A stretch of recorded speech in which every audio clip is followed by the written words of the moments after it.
Hello everyone, welcome back to the study of economics. In the last episode, we discussed about the syllabus of first PUC economics, and we also saw the NCERT textbooks of economics subject. Along with that, we also observed the PU departmental question bank, features of question bank, and model question paper.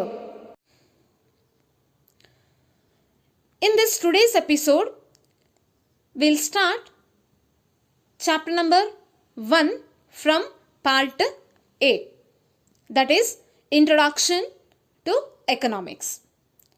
So this we can start today's episode.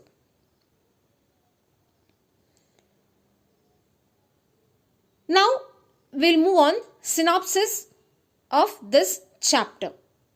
First one, basic terms of economics. Second one, definition of economics. Third one, economic activities and ordinary business of life.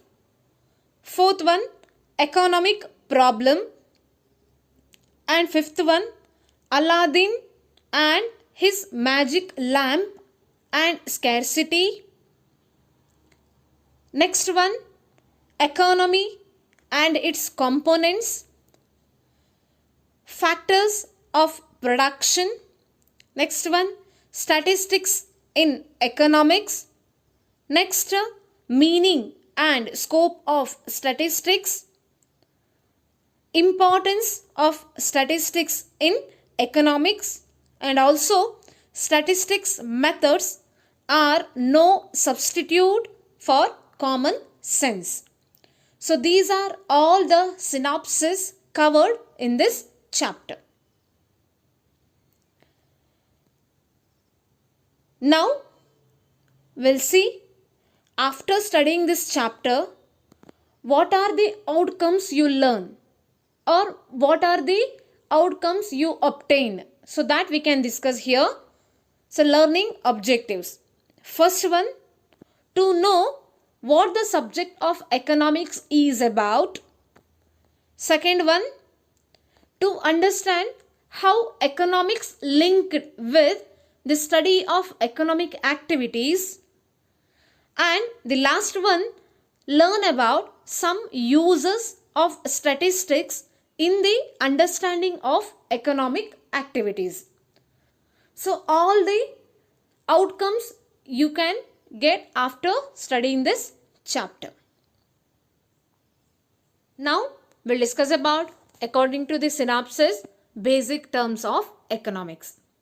As we learned in bridge course, basic terms of economics. So the term economics is derived from the two Greek words. They are oikos and nomos. Oikos means what? Household. Nomos means what? Management. So togetherly, economics is a household management. So this already we studied in the bridge course. So here also in this chapter, some key terms are used. Once again, we revise these concepts and afterwards we'll move on further concepts. That is consumer. Who is consumer? A consumer is one who purchases goods and services because to his personal use. For example, if I purchase mobile phone, now I am the consumer. Or for example, if I get vegetables from the market, now I am the consumer. So for the personal use, if I consume the goods and services, then I am the consumer. Next term, that is producer. Then who is producer? A producer is one who produces goods. For example, farmer, manufacturer, etc. So those who producing the goods and services, that person is called producer. And next term, that is seller. Then who is seller? A seller who sells goods and services to make a profit. Seller is one who sells goods and services because to get the profit. Here his intention is to get the profit. That is called as seller. Next one, service holder. Then what is service holder? So up to this, consumer, producer and seller. So this you studied in your bridge course and you just revised this one. Now then who is service holder? A service holder is a person who is in job to earn wages or salary to buy goods and services. So that person is called service holder. Take for example, if I am working in this institution because to get salary, because to earn wage. Why? Because to satisfy my wants, because to purchase what I need. So now I am the service holder. So remember, service holder is person who is in job to earn wages or salary. So those who are salary holders, they are called as service holder. Next one concept, that is service provider. Then who is service provider? A person who provides services to society because to earn money is known as service provider. See the difference here. A service provider who provides services to the society and after he get the money. For example, lawyer. Lawyer, he'll provide his service and after he earn money. For example, doctor. Doctor will provide the services and after he receive money. Banker, taxi driver. So they are called as service provider.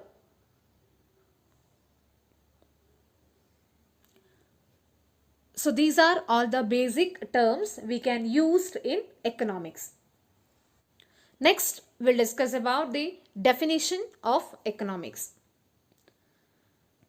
So here, one of the famous economists, Alfred Marshall. According to him, he gave one definition about the economics. Alfred Marshall from 1842 to 1924, he wrote a book, Principles of Economics, in 1890.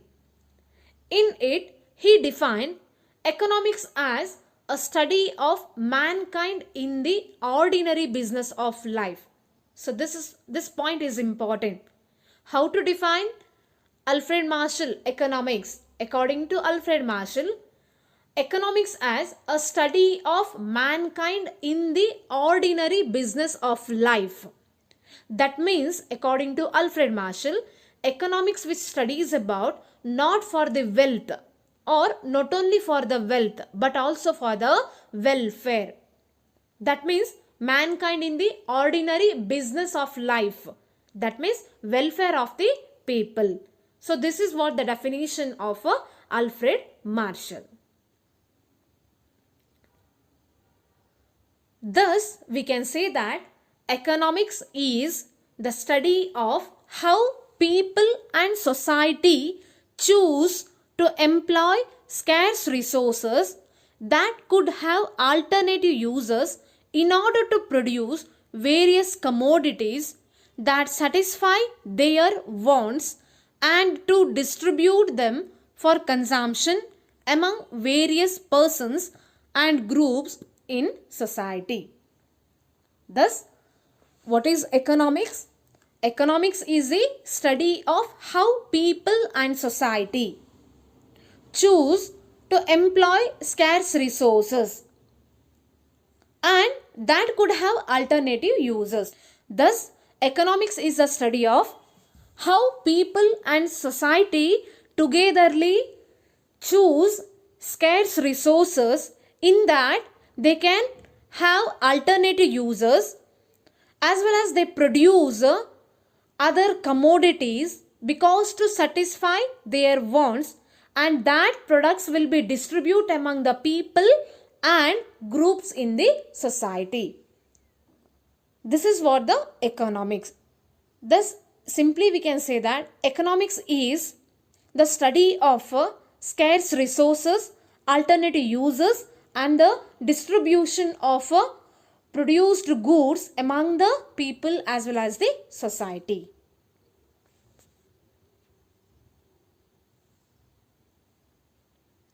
Now, we'll discuss about economic activities and ordinary business of life. As we know that, according to Alfred Marshall, economics is a study of mankind in the ordinary business of life. So that we learned definition of Alfred Marshall. So here, economics is a study of mankind in the ordinary business of life. Why? Because individual and social life actions which are closely connected with the use of the material requirement. Any activity undertaken for monetary purpose, then it is termed by economists that is ordinary business of life. Then what is ordinary business of life according to economist? According to economists, ordinary business of life means any activity so that can be undertaken for monetary purpose. Example, if seller he sells a goods and services because to get money, that is monetary activity. So any activities that can be undertaken for monetary purpose, then it is called as ordinary business of life.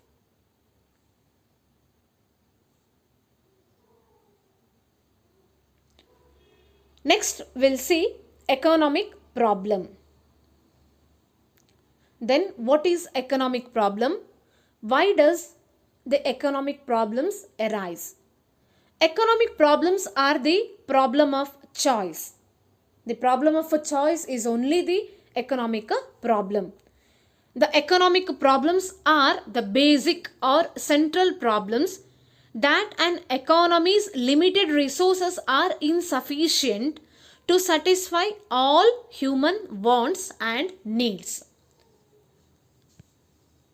Here, economics involves the study of how to allocate resources in condition of a scarcity. Thus, economic problems is a problem of a choice. So, among the scarce resources, what can I choose? Because to satisfy my wants. Thus, problem of choice arises when there is a limited resources. That limited resources is insufficient to fulfill my want. So this is what economic problem. Next, why economic problems arises? Because human wants are unlimited, but the resources to satisfy those wants are very limited, and these resources have alternative uses. See, availability of resources very less, but the wants are unlimited. So it will create the problem. It will create the problem of choice. Scarcity of resources give rise to the problem of choice. So why the problem of choice will arise? Because of the scarcity of resources. So in this topic or in this concept, you just remember why the problem of choice arise as well as why the economic problem arise. Economic problem as well as what is economic problem. So problem of a choice is economic problem. Why the economic problem arise? Economic problem arises because of unlimited wants, limited resource. Unlimited wants and limited resource. Due to that, economic problem will arise. Next, why the problem of a choice will be arise? Problem of a choice will be arise because of a scarcity. Because of a scarcity, problem of a choice will be arise. So this 3 points you can remember in this concept. Okay students, now we'll deal with exercise questions. So question number 1, who is consumer? Question number 2, who is producer? Question number 3, who is seller? Question number 4, define Alfred Marshall's definition. And question number 5, why did economic problem arises? So everyone write the answer of these questions by watching this complete video. Everybody compulsorily write this answers that is in separate A4 sheet paper. Thank you.